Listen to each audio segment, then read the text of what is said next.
пълен алкохолик, който пиеше, който се биеше жената, който не обръщаше внимание на семейството си.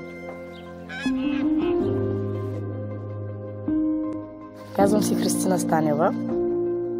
Значи, преди 3 години, преди да повярваме в Исус Христос, моя мъж беше един алкохолик. Много пиеше, много ме тормозеше, мен и моите деца.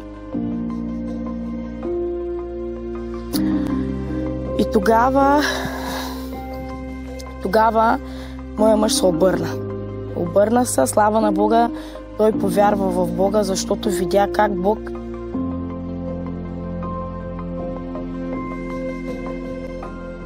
ето Бог направи това, което аз не можех да направя. Кое беше това? Освободи моята дъщеря.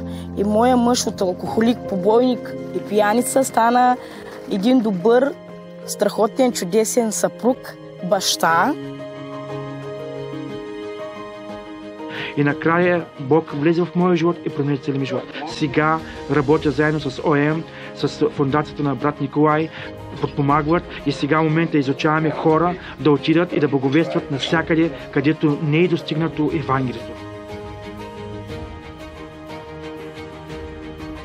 Аз и моя съпруг служим на Бог Исус Христос, за да може да направим ученици с помощта на Исус Христос.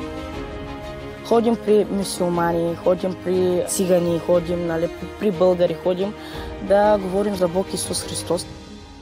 Какво може да направи с тях и как да им помогне, за да могат те да повярват. И наистина става чудеса и наистина много хора вярват.